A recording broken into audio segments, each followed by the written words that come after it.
स्वागत है आपका आज की चाय पे। दानिश तैमूर के बारे में आज बात करेंगे। उनकी एक बहुत ही अच्छी खासी स्टेटमेंट आई है और कुछ टाइम पहले आई थी। मुझे डिस्कस तो परसों ही करना था बट मैं नहीं कर पाई किसी वजह से। बट ये टॉपिक डेफिनेटली मैं डिस्कस करना चाहती हूँ बहुत लंबे वक्त से, क्योंकि इस बात को इतना बड़ा एक्टर पाकिस्तानी इंडस्ट्री का इतना बड़ा एक्टर अगर इस तरीके से रखेगा तो फिर ज़रूरी है ये बताना और ये समझाना कि अगर कोई इंसान बहुत फेमस है, बहुत रिकग्नाइज्ड है, तो इसका मतलब ये नहीं कि वो सही ही होंगे या उनके पॉइंट ऑफ व्यू सही ही होंगे। और यही बात दानिश को लेके भी मैं आज सामने रखना चाहती हूँ। फ़िलहाल मैं आपको बता देती हूँ। हाँ, इस वर्ड पे क्यों एम्फेसिस दिया मैंने ये भी बताऊंगी, बट पहले आपको बताती हूँ कि दानिश है कौन। तो मेरे पास तुम वो सीरियल बहुत फेमस हुआ था, उसमें आयज़ा खान है। आयज़ा खान के पति हैं दानिश तैमूर। हाँ, मुझे तो ये इंट्रोडक्शन अच्छी लगती है। ओह अच्छा, सॉरी, मुझे तो ऐसी इंट्रोडक्शन देनी थी जहाँ पे उनकी इंडिविजुअलिटी निखर के आए। हाँ, ठीक है। तो दानिश तैमूर एक बहुत बड़े एक्टर हैं पाकिस्तानी इंडस्ट्री के। पाकिस्तानी ड्रामास में उनको अक्सर देखा गया है और बहुत टाइम एंड अगेन उन्होंने फेमस ड्रामा दिए। मुझे किसी का नाम याद नहीं है, आई एम सॉरी। मुझे तो आयज़ा के ही बहुत सारे ड्रामा हैं, जैसे प्यारे अफजल, मेरे पास तुम हो, ये सब मुझे बहुत अच्छे से याद है। और एक और अभी आया था हमजा अली अब्बासी के साथ, वो याद है। मुझे दानिश के इतने ड्रामा याद नहीं रहते, सॉरी। हाँ, मैं शेड नहीं कर रही, पर देखिए क्या होता है ना, एक इंसान को बहुत गलत फहमियाँ होती हैं अपने आप को लेके। एक औरत जो इतनी सक्सेसफुल है, who has so much fame in her life, कि वो इंसान अपने हस्बैंड के सामने ऐसे एक्ट कर रही है कि जैसे उस पर पावर नहीं है। क्लासिक केस ऑफ लप्पू जनाब and messy madam, you know how it is there. But मैं हैरान हो गई कि even Aiza, who looks very empowered, who only looks empowered, is not empowered. I remember there was a time जब आयज़ा ने एक बात कही थी, और मुझे पता है आज भी आयज़ा खड़े होकर कह सकती है नहीं मेरा हस्बैंड ऐसा नहीं है, नहीं मेरा हस्बैंड तो बहुत अच्छा। नहीं, वो तो हर औरत की एक आदत होती है कि अपने जो भी हस्बैंड होते हैं, जैसे भी होते हैं, जो भी हरकतें कर दें, मेरा पति बहुत ही अच्छा है, मेरा पति तो देवता है, तो उसमें कुछ हम कह नहीं सकते। बट इतना मैं ये बोलूँगी कि उन्होंने एक बार एक बात कही थी कि I don't have 2 children, I have actually 3 children in total, and that's because my husband in itself is a child. Why is your husband a child? Why have you all treated your husband like a child, like a man child? आजकल के लड़कों की आदत हो गई है क्या, बच्चे बन के रहते हैं। इनकी हर चीज़ को स्पून फीड करो, हर एक चीज़ को लिटरली एक बात को माइक्रो मैनेज करो, इंक्लूडिंग रणबीर कपूर। जैसे आलिया कहती है आई लव मैनेजिंग। ओहो, क्या हो गया? इससे पहले क्या खुद खाना नहीं खाते थे ये लोग, या काम पे नहीं जाते थे, या अपनी लाइफ मैनेज नहीं करते थे, या फिर कुछ बहुत ही ज़्यादा हैप-हैज़र्ड था? और अगर आपने इतना आके इसको संवारा है तो क्या आपके संवारने से कुछ सीखते नहीं है? क्या एक टाइम के बाद आपका हाथ नहीं बटाते? क्या ये समझते नहीं है कि it is about equal responsibilities? एक मर्द का काम घर में सिर्फ पैसे कमाना नहीं होता। अब आप सोच रहे होंगे कि मैं इस बात को क्यों कर रही हूँ, मैं क्यों दानिश और आयज़ा की बात उठा रही हूँ। दानिश कहते हैं कि उनके शब्द थे, वर्बेटम नहीं बता रही, बट जो उन्होंने बोला था ऑल इन ऑल उसका कॉन्टेक्स्ट दे रही हूँ। एक टॉक शो में आके वो कहते हैं, आई गेस उन्हीं का है, वहाँ पे वो होस्ट हैं, तो उनकी वाइफ भी आई हुई थी आयज़ा। तो कहते हैं कि मैं आप सबको बता दूँ कि अल्लाह ने हक दे दिया तो दे दिया, 3 शादी का, वो तो मैं नहीं कर रहा हूँ।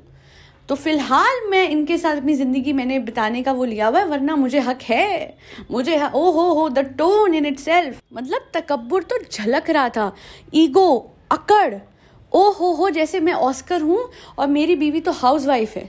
लेट मी टेल यू, हाँ होती हाउसवाइफ तो भी क्या, तो भी इस बात को इस तरीके से कहने वाले तो मुझे बहुत बेकार लगते हैं। ओहो अच्छा, okay, now turn the tables. फिर लोग बोलेंगे नहीं धर्म में तो लिखा ही नहीं है, मतलब हमारे मजहब में तो लिखा ही नहीं है औरतों के लिए, तो वो क्यों ऐसा बोलेंगी?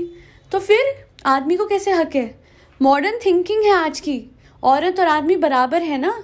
तो फिर इस बात को आया गया क्यों नहीं करा और ये क्यों नहीं बोला कि हाँ हक है? पर मैं यही मानता हूँ कि मेरे लिए तो हमेशा यही रहेगी, ये मेरी एक है, वन एंड ओनली। एंड फिलहाल वाला शब्द यूज़ करना अपने आप में बहुत बड़ी गलती थी। उसको लोग मिस इंटरप्रिटेशन बोले या कुछ भी बोले, I will still say it कि जिस तरीके से दानिश ने बैठ के बोला।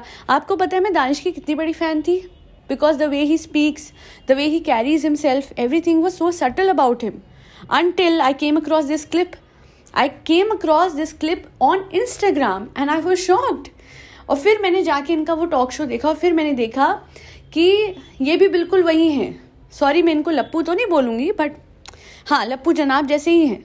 इनको बच्चे की तरह पालें इनकी बीवियाँ, इनकी माइक्रो मैनेज हर चीज़, हर एक्टिविटी करें इनकी बीवियाँ, इनका घर संभाले इनकी बीवियाँ, इनके बच्चे संभाले इनकी बीवियाँ, वो खुद का करियर भी संभाले, अपने आप को भी संभाले, अपने दुख को भी संभाले, और एहसान ये करते हैं शादी ना करके। अच्छा, मेरा मन तो कर रहा था कि मैं कुछ बोलूँ इस टाइम पे, अपने आप को मैंने रोक लिया, क्योंकि खून तो उबलता है।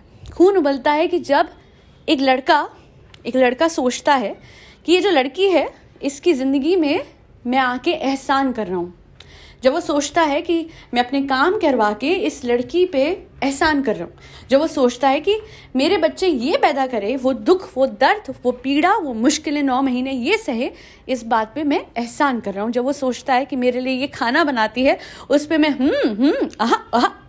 अच्छा है ये बोल के एहसान कर रहा हूँ, तो मैं बता दूँ कि इन सब चीज़ों को हटा दो, तुम्हारी ज़िंदगी रह क्या जाएगी, तुम लड़कों की लाइफ में रह क्या जाएगा। ये जो एहसान जताते हो, इतने एहसान लेके उस बात का एहसान क्या करते हो, अपनी लाइफ को खाली कर दोगे अगर औरत चलेगी तुम्हारी लाइफ से। I know there are various cases like the Atul Subhash case and various others. अभी हुआ, रीसेंट केस हुआ, मैं मानती हूँ आदमियों के साथ भी गलत होता है, पर औरतों को इतना डिमीन क्यों किया जाता है। मिसेस फिल्म बन गई तो उसके खिलाफ चीज़ें, अरे हमेशा इसी तरीके से बातें लोगे कि नहीं मिसेस फिल्म में तो ऐसे कितनी औरतें तो खाना नहीं बना, अरे कितनी क्या, फिर तो ऐसे में हर केस में हर चीज़ है। तो फिर अतुल सुभाष केस को भी लेके ना बैठो, उन हजारों करोड़ों लड़कियों के केस लेके आओ ना जिनको कभी जिंदा जला दिया गया, उनको क्यों नहीं सोचा गया। वो तो किचन में खाना बनाने गई थी, अच्छा नमक ज़्यादा हो गया था, ओ हो अच्छा नहीं, और क्या हुआ था, इतना छोटा बना दिया एक औरत को कि वो बाहर भी जाके काम करे और वो घर में आके भी काम करे, और उसके बाद नमक कम और ज़्यादा चिल्ला के उसको बोला जाए तो वो लाके नमक देगी। तुम उठ के नहीं ले सकते लप्पू। तभी तो मुझे शादियों से और रिलेशनशिप से डर लगता है। एक लड़के को लगता है कि ओके हो ये लड़की तो मेरे पीछे पड़ गई है, पीछे नहीं पड़ी थी, प्यार में पड़ी थी ना, पीछे नहीं पड़ती है कोई लड़की, बट अब इसको चेज नहीं करना। आजकल तो ये कहानियां भी तो बहुत चल रही हैं। तो जिसको चेज करना होता है वो अच्छी है, और जो आपके प्यार में पड़ी, आपके लिए दिन रात सुबह शाम मेहनत करके खाने बना रही है, वो तो घर की मुर्गी दाल बराबर, वाह, उस पे तो एहसान है ना, चाहे वो गर्लफ्रेंड हो चाहे वो वाइफ हो, उस पे एहसान है कि उसको चुना है। ओ हो तुम ट्रॉफी हो कहीं के, ऑस्कर हो, ग्रैमी हो, क्या हो, मुझे ये समझ नहीं आता। लड़कों के लिए आजकल कमिटमेंट देना बहुत मुश्किल है, ओके फाइन, बट मुझे ये समझ नहीं आ रहा कि फिर ऐसे लोगों के पीछे लड़कियां जाती क्यों, क्योंकि शायद हमें आदत होती है अपनी बेइज्जती कराने की, अपनी सेल्फ वर्थ को रिकग्नाइज करे बिना हम लाइफ जीते हैं ना, इसी वजह से हमें हमेशा एक रेड फ्लैग पसंद आता है, रेड कारपेट पसंद आता है, और एक ऐसा इंसान पसंद आता है जिसकी हर चीज़ हम कर रहे हैं, बट एक टॉक शो में बैठ के हम उस आदमी के मुंह पे नहीं बोल सकते हैं कि भाई साहब मैंने भी तो आपको ही चुना है, हेलो सर आपने मुझे चुना तो मैंने भी तो आपको चुना। ये एहसान नहीं है, ये तो एक बराबर का रिलेशनशिप था जहाँ पे हमने एक दूसरे का इंतखाब करा, हमने एक दूसरे को चुना और फिर शादी करी, निकाह करा, जो भी। जब मेरा खून इतना खौलता है, ये 3 शादी वाला कॉन्सेप्ट क्यों था, सबको पता है क्यों था, ताकि उन औरतों को उस टाइम पे सहारा दिया जाए जब ऐसा कुछ हो रहा था ना, कुछ वॉर सी हो रही थी और बहुत सारी औरतें जो थी वो विधवा हो रही थी, तो उनको सहारा देने के लिए कि वो गलत हाथों में ना पड़े। इसलिए नहीं था कि आज एम्पावर्ड आदमी अपनी अच्छी बीवियों को साथ में साइड में बिठा के ये बोले कि तेरे पे एहसान कर रहा हूँ मैं, वरना मैं तो अरमान मलिक बनने में 2 मिनट लगा सकता हूँ, वो तो मैं नहीं करता शादी, वरना मुझ पे हक तो है। कीप योर हक एंड योर अकड़ एंड योर तकब्बुर टू योर सेल्फ। 4 दिन अगर अपनी बीवी घर से चली जाए तो पता लग जाता है कि बच्चे को खाना खिलाना, इनफैक्ट घर में कुक हो, मेड हो, सब कुछ हो, फिर भी कुछ मैनेज नहीं कर पाते ये लोग। लिटरली वो उसके लिए भी अपनी वाइफ को फ़ोन लगा के पूछेंगे कि अब इससे क्या करवाना है और उससे क्या कराना है। कम से कम बराबर तो रह लो, और कम से कम एहसान तो मत जताओ, क्योंकि तुम्हारी ज़िंदगी में हमारा होना एहसान होता है। कहीं से लड़कों का, और जो लड़के लड़कियों के लिए बहुत कुछ करते हैं और उनके साथ गलत होता है, अगेन मैं बोलूँगी कि वो भी अपनी सेल्फ वर्थ समझे। क्यों, अगर आप इतना कर रहे हो किसी के लिए और सामने वाला आपको नहीं समझ रहा है, तो आप क्यों कोशिश भी कर रहे हो, क्यों उसके लिए कुछ भी कर रहे हो। हाँ मुझे पता है कहना बहुत आसान है, क्या कभी आयजा दानिश को छोड़ने का भी सोच सकती है, कभी भी नहीं। इसलिए नहीं क्योंकि वो उनके बच्चों का बाप है, इसलिए because she loves him so much so कि इतना सुनने के बाद भी वो औरत चुप बैठी है।